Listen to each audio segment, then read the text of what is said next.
Do you want to get in a car wreck? Probably not. No. So you're saying you wouldn't want to smash my rear end in? Oh my gosh, honey. We are back. We were gone for about 2 weeks. I was horribly sick, and then we went to Disney World with our kids, and I was horribly stressed. And what did you say to me, honey? Get over it. I don't. Yeah. Man up, woman up. I don't know. What did I say? You told me just let's take a quick break. And so we took a quick break. Oh, yeah. And now we are back. And Brian's joining me. You were overwhelmed. Yeah, I was very overwhelmed. There was a lot to do with planning and scheduling and content, and it was a lot. So we're back. I've got my pearl necklace. You've got your emotional support hat. Do I have my eggplant? Oh, I have my... The eggplant has a special place in the office. I have my emotional support eggplant. Whether you're watching or listening, make sure to clutch your own, whether it's yours, your emotional support eggplant, or your partner's. It might hurt if you clutch it too hard. Just do it like a gentle stroke. And I'm trapped. Still trapped against the wall. There's no going out. Welcome to season 2 of Appropriately Inappropriate with Tara and Brian. You may know us from social media where I horrify Brian with dirty pickup lines. Here in this podcast, you get hilarious stories, our responses to listener questions, as well as whatever y'all send to us. Make sure to DM or text us at 1-904-867-4466. Follow us too at Tara Blairball on Instagram or TikTok, or at Tara.Blairball on YouTube. And our full video episodes also appear on our YouTube channel. And if you would like to support our show, you can also check that out in the show notes. So we went to Disney. Yes, we did. Yes. And we had a really fun trip with our kids. When you're a parent, it's just taking your children to another place that you get to watch them. But thankfully, taking them to Disney, there was a lot going on. We're very excited, happy. Our little one got sick one day, but other than that... Oh, yeah, she threw up. Yeah, she spent about, 10 minutes in Hollywood Studios? This is the second time this child has been to Hollywood Studios. The first time she was very small. It was so hot there that day. We got in and we made the decision for me to take her back to the room. That way she didn't have to be in that heat. This time we got in, we're there about 10 minutes. She threw up and I took her back to the room. So that's mine and hers. Last 2 trips to Hollywood Studios. But yeah. Me and the 2 older kids. So our oldest, she's in college, and her fall break was at a different time, so she couldn't join us. But we had the 3 younger kids who are 9, and 4, about to be 5. Her birthday is actually tomorrow. She's our little miracle baby. Yep. So we took the 3 younger kids, and they had a total blast. There is something disturbing that happened while we were at the hotel one night. Yeah, we stayed at the Contemporary Resort. And I'm sure if you Google Contemporary Resort, it'll pop up in the news. Yeah, so we went to dinner one night, and I don't remember if it was before dinner or after dinner. We noticed that the section with the shops was... The section with the shops was all blocked off by cast members, and the sheriff and police officers were there. And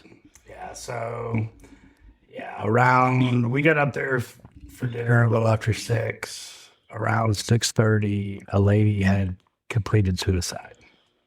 Yeah, she had jumped off of, it sounds like one of the railings on the outside. And yeah, it's a really sad story. I'll explain this real quick. Suicide is a permanent solution to a temporary problem. There is help for people out there. I know this is not our normal content, but being somebody who's been affected by suicide, there is help. So if anybody is feeling like the world would be a better place without you, you are 100% wrong. You are here for a reason. You have people who love you. Whether you feel it or not, it could be something chemical in your body, something like depression that's causing you to have it. There's absolutely ways to fix that, but our goal is to put a smile on everyone's face. So yeah, we did deal with that while we were at Disney. We kept it from the kids, so we didn't... They're a little too young to understand that. Yeah. And we left there, and our son of all people in the world, surprisingly looked at me and said, "This was the best vacation I have ever had." And I shared that with my wife, and she's like, "He said that?" I'm like, "Yes." Of all people, he said that. Yeah. He's the kind of kid that I'm like, hey, how was that thing I signed you up for that you wanted? And he'll be like, I liked it this much. And his fingers will be barely apart from one another, like this much. So the fact that he said it was great, that's a huge compliment from him. It really, really is. But speaking of, I've had multiple suicide attempts, which Brian does not love hearing about it. When I was young, when I was in my teenage years, and then shortly after I got sober/clean. One of them was very much chemical. The other was situational. I was very much in a very unhealthy situation growing up, and I didn't know a way to get out. And therapy was really helpful for me. As I've shared in this podcast before, I've been in therapy for a long time, and I definitely recommend reaching out for help. We'll put the suicide hotline in the notes because it's helpful to know that there are resources out there, because I could have never known my life would end up the way it is now if I had left it when I had originally planned. My life's pretty amazing, and I think that's a good testament for anybody whose life doesn't feel like what they want it to be right now. But we did have a good family trip. My great-grandfather used to say all the time, in 100 years, none of this will matter. Yeah, we'll be dust. I like that saying, though, because think about it. Even 5 years from now, a lot of this stuff won't matter. I went through some stuff back in 2013 through 2016, and I look at my life today, and had I made the decision just to be done, look at everything I would have missed out on. Yeah, you couldn't be getting horrified by your wife on a regular basis and having to wear an emotional support hat. You really would have missed out. And honestly, I think all of our fans would have missed out too. We actually met so many fans while we were at Disney. We do need to do a plug for that. We met so many really cool people that came and said hello to us. I had a couple of people approach me and be like, are you that appropriate and inappropriate? Which was super cool. We got selfies taken with us. Yeah, I was surprised on just how many people recognized us or came up to us. And if you ever see us out, come up and say hi. Don't think we're with our kids, that we do appreciate. Like, our kids know that we're on social media, but they're too young for our type of content. But come up and say hello. We enjoy the interaction. I like meeting the people. I really do. Even though I talk about being introverted, I just think it's so cool to know that we've made an impact on other people, that they come and say hello. Our son, he's not very easy to impress, as we mentioned earlier. He actually came up to me and was like, you guys are famous, which is just really funny. Coming from him, it's very funny. So it was cool. I think they felt like their parents were cool for a second, which we're pretty boring parents. We do not do this content in front of our children. They're just too young. One of our fans said to me, hey, you should do some of your content here at Disney. And we did do one. I pulled Brian aside, and we weren't near any families or anything like that. And I dropped a joke near the Little Mermaid ride of "It's better down where it's wetter," which is a quote from the Little Mermaid song. Okay, so it doesn't have to necessarily be taken out of context. It can be taken in context too. But we're just not going to drop that kind of content while we're in front of our children or around other people's children. That's just a line that we're going to draw. We'll do innuendos that they may not get, but a lot of my lines aren't necessarily innuendos. They're about as subtle as a brick. And I'm very much a helicopter dad. Yeah, and we've got kids that will run, that will get lost. So we were there just trying to make sure we came home with all of our children and that they had a blast. But we had plenty of fans come up and talk to us, and it was really, I don't know, I felt really special. Yeah, I did. That's the coolest part of the trip. See, like, everybody coming up and saying hello, recognizing us, asking to have a picture taken. Like, that's great. Yeah. So if you ever happen to see us, please feel free to come say hi. We really enjoy it. We may not be able to drop jokes with you at that moment, but hey, well, thank you for watching and hang out a little bit. And we're sorry we're not a lot cooler. We're really, when we're around our kids, we're pretty boring. And that's why we do this without our children anywhere near us. Like, we just can't. I'm boring regardless. Whatever. I did get a question about, do I believe in soulmates, and do I think Brian and I are soulmates? And I actually gave a lot of thought to this question. Okay. I actually do believe Brian and I are soulmates. And I believe that because after I started dating, I started noticing really weird similarities between him and other men I had dated in the past. Very weirdly specific things that made it seem like I'd been continually trying to date Brian and didn't find him until I found him. I'll give these specifics, okay? And I just want to point out that these are not because of a certain physical thing and not because of a type or whatnot. I've actually dated a lot of different looking men, so that's not a story. But you dated other men? No, absolutely not. Yeah, just women. All right, I dated a man who had a silver Jetta. So did Brian. I've dated 3 men who were divorced one time with a single daughter, which was Brian. I've dated 4 men with the middle name David, which Brian also has.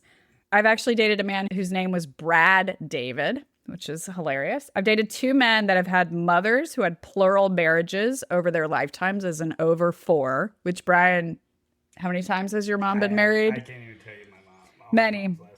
Many times. So looking back, to me, it felt like I was always attracted to people like Brian or something like that. Oh, another one. Brian was born and raised outside of Detroit, Michigan, even though I met him in Memphis, Tennessee, and I had met another man like that too.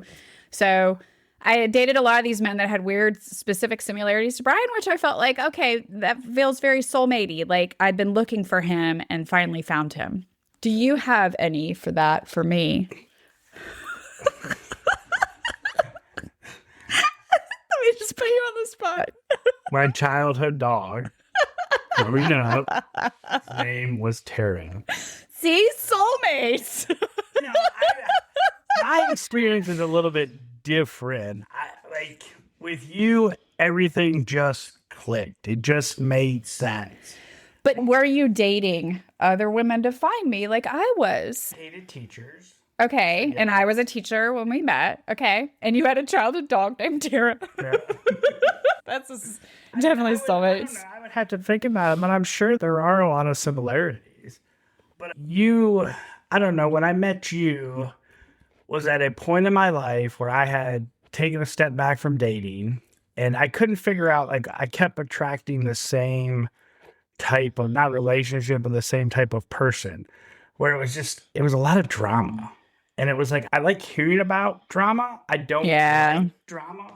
I like being on the outside. Yeah. I like seeing the drama, hearing about the drama. I don't want to be in the drama. Yeah, it's like, I want to watch the soap opera. I don't want to be in the soap opera. Yeah. So there was a lot of times I was with the type of people I would go out with, it was just over the top drama. So like I really came up with my non-negotiable. And then I started dating people, and it was like, we'd go out a couple of times. I'm like, hey, look, I'm just not feeling it. Hey, me neither. It was great meeting you. No hard feelings. And it was like, wow, this is new. This is mature. So I was like, that was where I was at with dating. But then when I met you, like everything just clicked. Like it was like. So you see soulmates by how everything clicks, not about the past per se. It's there. I just have to sit down and think about it. Like I don't keep a running tally of all these. I started to keep the running tallies just because they were weird. Yeah. I'm like, a silver Jetta is weirdly specific. Outside Detroit, Michigan, weirdly specific. The middle name David. Those are like weirdly specific things that I noticed. But I'm sure it's there. For me, it was like, everything just made sense and everything just seemed to progress the way it was meant to progress. Even up to, we knew we were getting married, but it was like your landlord's, oh, by the way, you're out of your house. Yeah. And it's okay. Does it make sense for you to go try to rent a place for a few months? Or let's just go ahead and pull the trigger and elope. And it's like, we got married. And I tell everybody all the time, I wouldn't trade my wife for anything. I don't regret it at all. My emotional support husband. What's that look for? Of the two of us, I am definitely the more crazy one. I would agree with that. Yeah. You're saying that very tempered, but yes, of the two of us, I find an escape route. Oh, shush. So yours is more like how things progressed, which I definitely felt and noticed, but I can look back and say, these are some weird similarities. Like maybe I had been looking for Brian, which that's what I felt like. I'd been looking for him and then I found him and I have him now. Everything just made sense about us. Like from our first date to our marriage to having children to the homes we've purchased to everything just makes sense. Yeah, it's definitely worked out. It has worked out. Things you can say in the kitchen and the bedroom. You just got to stuff it all the way up there. Oh my gosh. All the way to the elbow. I can take it. I would say, boy, that smells good. It'd be really creepy if you like, oh, that smells good. Have it. Does that? Boy, that smells good. Oh, God.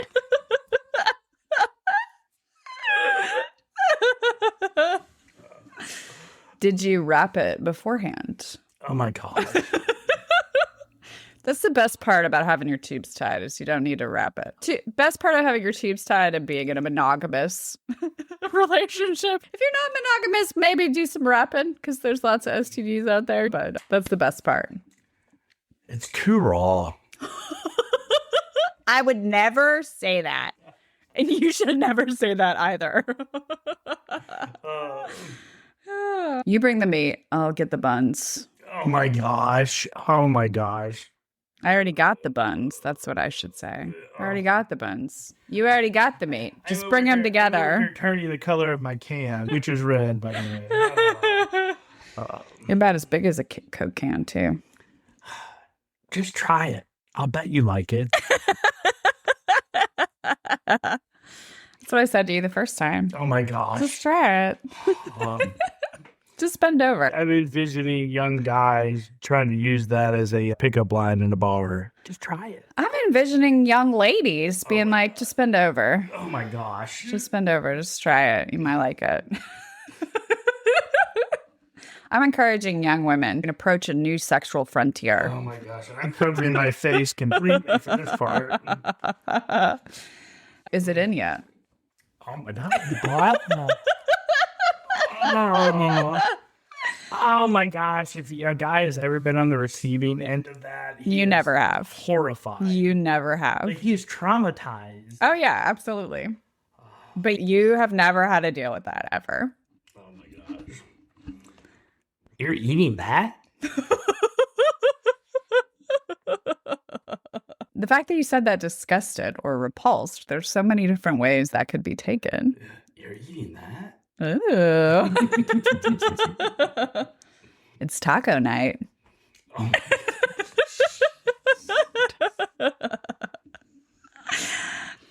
Could do that even it's Taco Tuesday. Oh my gosh. And it is right now. Tuesday. It is Tuesday when we are filming this. Guess what, baby? It's Taco Tuesday. Of course I want some more. Good answer. You want some more taco? You should only want my taco. Yes, dear. Thank you. What a great spread.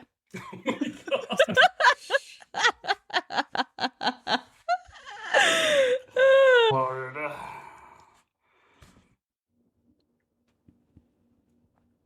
Is that all that's on the menu?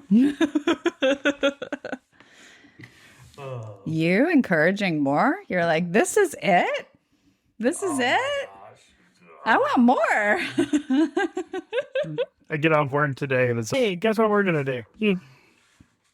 Many have eaten here. Few have died.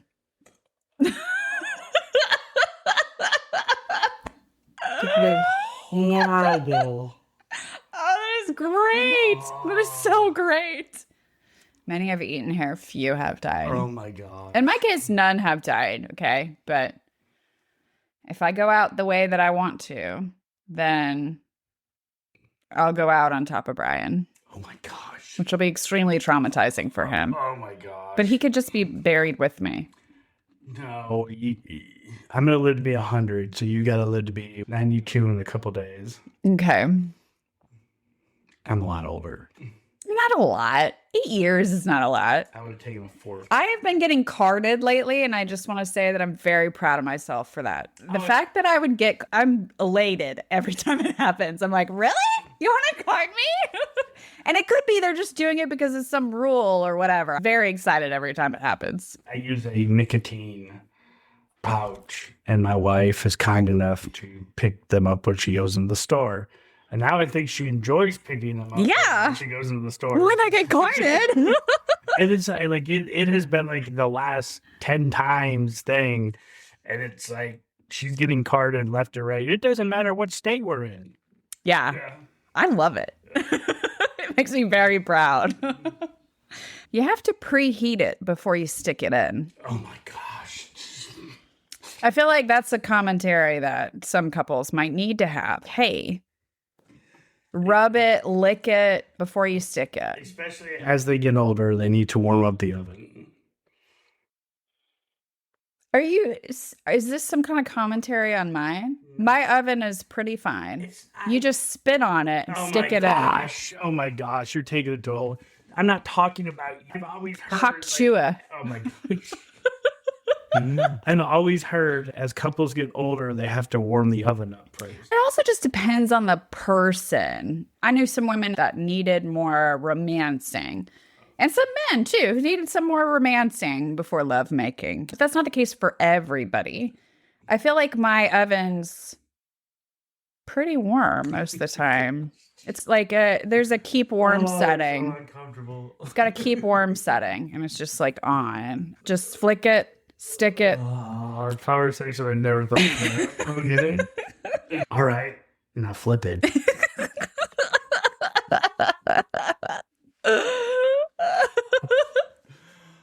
Oh my gosh. That's a good one. It is a pretty good one. Or even just like, all right, now flip.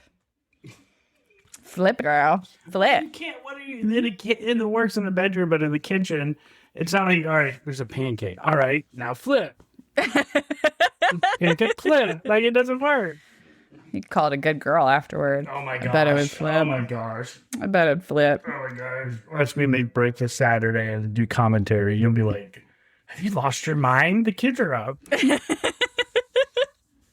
You would actually be a little filthy? No. Oh, okay. Here's to hoping. All righty. And that's it for us in this episode where we're back. We've got just a few episodes left in this season. I think just 3 after this one. And then we'll take another break and we'll see when we return. We love doing this podcast, but we have a lot on our plate. So it's important for us to take breaks just like we did the last couple weeks. And so thank you for sticking around with us because life happens. It just does. And We're very busy.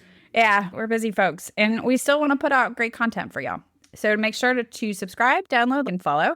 If you like this podcast, also make sure to write a review. If you have a comment, story, or question, text us at 1-904-867-4466 or DM us. Follow us too at Tara Blairball on Instagram or TikTok or at Tara.Blairball on YouTube. Our full video episodes appear on our YouTube. And also, please consider supporting the show so we can keep putting out great content for you regularly. Until next time, keep it inappropriate. Happy hump day.